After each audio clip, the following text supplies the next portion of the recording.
मोहतरम नाजरीन, आप देख रहे हैं Sarfaraz news live. Sarfaraz news live में आपका इस्तकबाल है। इलेक्शन का गहमा-गहमी है, चारों तरफ जो है इलेक्शन की बंगाल में बातें हो रही है। पूरे देश भर की खबर बंगाल के इलेक्शन के ऊपर है, बंगाल के चुनाव के ऊपर है, इंतखाबात के ऊपर है। 4 चरण का इलेक्शन हो चुका है, कल 5वां चरण है, उस पर 3 चरण का और इलेक्शन बाकी है। ऐसी सूरत हाल में कोविड-19 का भी समझिए कह जारी है, लोग बीमार भी पड़ रहे हैं और लोग मर भी रहे हैं। ऐसी सूरत हाल में इलेक्शन हो या ना हो, इसके ऊपर भी फैसले तकरीबन लोग कंफ्यूज है। दीदी चाह रही कि एक बार में हो जाए और इलेक्शन कमीशन चाह रहा है कि नई जो शेड्यूल है उसी शेड्यूल के मुताबिक होगा। चलिए, हमारे सामने में north Calcutta TMC minority cell के जनरल सेक्रेटरी फैसल अली साहब है। आपकी मुलाकात मैं करवाता हूँ फैसल अली साहब से। आपका सरफराज चैनल पे इस्तकबाल है, स्वागत है। चलिए, आज पूरे बंगाल के इलेक्शन को आप काफी दिनों से इलेक्शन देख रहे हैं। कभी भी बंगाल में मजहब के नाम पर, हिंदू के नाम पर, मुसलमान के नाम पर, सिख के नाम पर, ईसाई के नाम पर वोट नहीं मांगा गया था। कभी भी बंगाल में पोलराइजेशन की सियासत नहीं हुई थी, ध्रुवीकरण की सियासत नहीं हुई थी। ऐसी सूरत हाल में बंगाल में जय श्री राम और नारे तकबीर अल्लाहू अकबर के नाम से वोट मांगा जा रहा है। तो बंगाल की के लिए, बंगाल के माहौल के लिए, बंगाल जो हमेशा इत्तेहाद इत्तेफाक की सरजमीन है, कहां तक सही है, कहां तक गलत है, हम डायरेक्ट इस सवाल का जवाब लेते हैं फैसल अली साहब से, जो टीएमसी माइनॉरिटी सेल के नॉर्थ कलकत्ता के जनरल सेक्रेटरी। जी, बहुत बहुत शुक्रिया महबूब भाई, अपने चैनल में मुझे बताने के लिए। सबसे आपका जो सवाल है जी, राजनीति जो हो रहा है, ममता बनर्जी ने तो अपने काम के बेस पे इलेक्शन में कदम रखा। द्वारे सरकार से प्रोग्राम शुरू हुआ और द्वारे सरकार से यह प्रोग्राम बताया गया कि पिछले ममता बनर्जी के 10 सालों में कितने सारे स्कीम्स आए और हर सेक्टर के लोगों के लिए काम किया गया। अपार्ट फ्रॉम एनी रिलीजन, मतलब जितने भी आप स्कीम्स देखें उसमें से 2-3 स्कीम्स यूनाइटेड नेशन से अवार्ड मिला गया। आप लोग सबको मालूम है, पूरा दुनिया को मालूम है। तो पूरी दुनिया डेवलपमेंट के नाम पर दीदी आई, लेकिन जो अपोजिशन है वो दीदी के काम से घबराई गई। उनको पता है उनके पास कोई मुद्दा नहीं, उनके पास बात करने के लिए कोई पॉइंट नहीं। वरना आप देखिए, देश का प्रधानमंत्री है, देश का गृह मंत्री आता है, उनके भाषणों में आप बात देखिएगा तो उनके भाषणों में बात क्या रहता है? भाईको, तुलाबाजी, मैंने राजनीति में जो होता है इल्ज़ाम लगाने का, उनके पास कोई विजन नहीं है। इतने बड़े बड़े लोग आए, वो बोलते हैं अमेरिका का पैकेज लेके आएंगे बंगाल के लिए, हमने और ये सोचा है। पिछले 7 सालों में मोदी जी ने जो डिस्क्रिमिनेशन, जो भेदभाव बंगाल के साथ किया, आर्म फंड को लेकर, इवन कोविड फंड को लेकर, उनके पास बोलने के लिए कुछ है नहीं। अगर प्रैक्टिकली कोई भी एक एजुकेटेड आदमी बंगाली जो बंगाल में रहता है, बंगाली भाषाभाषी हो या हिंदी भाषाभाषी हो, वो ये बात एकदम अच्छी तरह से जानता है कि ये राजनीति जय श्री राम का राजनीति या नारे तकबीर का राजनीति दीदी को हिलाने के लिए किया जा रहा है। बिकॉज दीदी को हिलाने के लिए उनके पास कोई मुद्दा नहीं है कि उसका बंगाल में काम नहीं हुआ। ये कोई बोल नहीं सकता ये बंगाल में काम नहीं हुआ। इंफ्रास्ट्रक्चर का काम हुआ, हेल्थ सेक्टर में बहुत अच्छा काम हुआ। आप लोग भी विटनेस होंगे, सभी मीडिया भाई विटनेस है इसके कि 7 साल पहले या 10 साल पहले जब कॉन्फ्रेंस सरकार थी, हॉस्पिटल्स का क्या हालत था, आज क्या हालत है हॉस्पिटल्स का। तो हर सेक्टर में काम हुआ है। तो आज उनके पास कुछ नहीं है तो वो काम और उनके पास तो है प्लान। वो तो अमित शाह गृह मंत्री जी बोले कि बंगाल में मैं सुनार बंगला बनाऊंगा, बंगाल में कोई काम काज नहीं हुआ। इसके बारे में क्या? देखिए, बंगाल में कोई काम काज नहीं हुआ ये बोलने से तो एक मजाक बन जाता होगा, ठीक है। अब रह गया सुनार बंगला बनाएंगे, तो सुनार बंगला बनाने के विजन से ही सुनार बंगला ऑलरेडी सुनार बंगला है। सुनार बंगला बनता कैसे, आप बताइए? सोने का महल बनाएंगे तब सुनार बंगला बनेगा, या लोगों का दिल सुना होगा? इनको ना सोना, मैंने एक्चुअल बंगाल के इतिहास से बंगाल को सोनार बंगला इसलिए कहते हैं रविंद्रनाथ टैगोर ने इसको सुना जी। यहाँ के लोगों का हार्ट जो है ना वो गोल्ड का है। देश की आज़ादी की लड़ाई से लेकर आज तक जितने इंटेलेक्चुअल्स और हर लड़ाई में सबसे पहला कदम जो है ना वो बंगाल ने उठाया। इसको सोनार बंगला का उनको मीनिंग नहीं था, वो आके कोई महल नहीं बनाया। लोग समझाने की कोशिश नहीं की। देखिए, अभी इलेक्शन के दौर में अभी हम उन पर सोनार बंगला पे डिबेट करने से बेटर है कि उनके बातों का हम काम करके जवाब दें, ठीक है। तो सोनार बंगला का मतलब यह हुआ कि बंगाली पीपल, उनके दिल बड़ा है। बीजेपी के लिए सोनार बंगला का मतलब हो गया बंगाल की तरक्की, बंगाल में फैक्ट्री, बंगाल में विकास, बंगाल में जो फैक्ट्रियाँ लगे, विकास लगे, नौजवानों को रोजी, ये वो चाहते हैं बीजेपी वाले। ये विकास एक ऐसा वर्ड है जी जो आज के तारीख में इंडिया में कहीं भी बोलेगा ना उसको मुंह में उसको हट आ जाएगा, जी क्योंकि विकास देखने किसी को नहीं मिला आज तक, वो अनटचेबल हो गया। जी ठीक है, तो विकास की बात तो वो लोग करते हैं जिसको शायद विकास का मतलब होता है, क्योंकि विकास का मतलब मालूम होता तो 7 सालों में एक बार नहीं, दोबारा आपको जी। देश ने फिर मौका दिया, तो आप विकास दिखाते हैं, पूरे देश में दिखाते हैं, तो लोग समझते हैं कि आपका विकास का क्या मतलब है। आपका विकास का मतलब है, आप बोले थे विकास का मतलब होता है 2 करोड़ नौकरी देना, पर पता ये चला प्रैक्टिकली आपका विकास का मतलब होता है लाखों लोगों का नौकरी जाना, बैंक का निजीकरण होना, अभी भी बंदी चल रहा है बैंक का, इवन एग्रीकल्चर सेक्टर में निजीकरण आ जाना, इवन रेलवेज और बैंकिंग सेक्टर में निजीकरण आ जाना।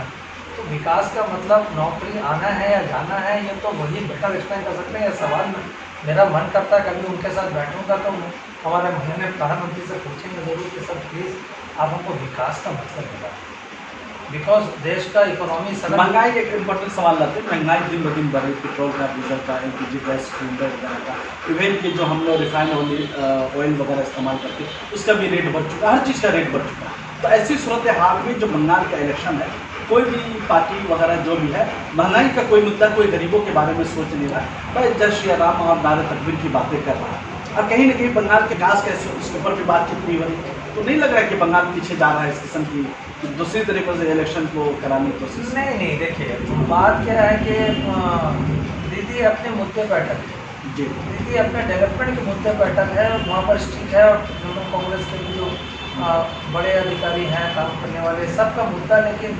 एजुकेशन, हेल्थ और डेवलपमेंट को लेकर। मैं तो बैठता हूँ उनके साथ, तो हम लोग के बीच में ये उनको किस तरह से जय श्री राम का जवाब देना है, इस पर कोई डिस्कशन हमारी मीटिंग में नहीं होती। महंगाई भी तो बहुत बड़ा मुद्दा है देश बंगाल में, जो हर गरीब बेचारा जूझ रहा है। वही मैं बोल रहा हूँ। तो डेवलपमेंट के मुद्दे पर अगर आप देखेंगे तो महंगाई के मुद्दे में सबसे पहले आंदोलन दीदी ने किया, और हम लोग सब रास्ते पे उतरे, निजीकरण के मामले में भी हम लोग रास्ते में उतरे। उन्होंने कहा भी कि दीदी इस पर राजनीति करने की कोशिश कर रही है, लेकिन इसमें राजनीति कुछ नहीं है। अगर देश की महंगाई बढ़ेगी, इकोनॉमी डाउन हो रहा है, मतलब अभी आपका 7.4 से उतर के हमारी इकोनॉमी 4.3% पे आ रही है, इवन पाकिस्तान और बांग्लादेश से हमारी इकोनॉमी पीछे जा रही है। तो इकोनॉमी जब आपकी फ्लोट करेगी तो ऑब्वियसली आपका महंगाई बढ़ेगा, और महंगाई का सबसे बड़ा जो मुद्दा है, जो तेल का दाम है, जो गैस का दाम है, उसमें अगर आप देखेंगे जो जब इंटरनेशनल मार्केट में क्रूड ऑयल का दाम 145 प्रति बैरल था, उस वक्त जो एक्साइज ड्यूटी थी, जब वो इंटरनेशनल मार्केट में गिरा, जब मोदी जी सीना चौड़ा करके बोलते थे 56 इंच में, देखो इन लोग कहते हैं कि मोदी जी का तकदीर बहुत अच्छा है, मोदी जी आए तो क्रूड ऑयल का दाम गिर गया। अच्छा भी है, नसीब अच्छा है तो आप एक्साइज ड्यूटी बढ़ाते चले गए, तेल का दाम गिरने नहीं दिया। फिर देश को फंड का जरूरत है, देश से आपने काफ़ी फंड कलेक्ट किया। अब जब वापस क्रूड ऑयल का दाम अपने लेवल पे वापस जा रहा है, तो आपको बढ़ता हुआ एक्साइज ड्यूटी को कम नहीं करना, तो ऑटोमेटिकली तेल उनका दाम बढ़ रहा है, और जब तेल का दाम बढ़ेगा तो देश में हर चीज़ की महंगाई बढ़ेगी। तो इसके विरोध में तृणमूल कांग्रेस का है, और आगे भी ये लड़ाई। आप चौरंगी असम्बली हल्का से आते हैं, नैना बंदोपाध्याय जी पर ये इल्ज़ाम है कि वो समाज लोगों के दरमियान में नहीं जाती, लोगों का काम काज नहीं करती है, बस बहुत मुश्किल से वो मिल पाती, इसके बारे में क्या कहते हैं? देखिए, सबसे बड़ी बात है कि लोगों का इल्ज़ाम है, ये मुझे पता नहीं। मैं इल्ज़ाम बोला, मैंने नहीं बोला कि मैं साबित करूँ। नहीं, किसका इल्ज़ाम, मतलब लोग अपोजिशन का या पब्लिक का?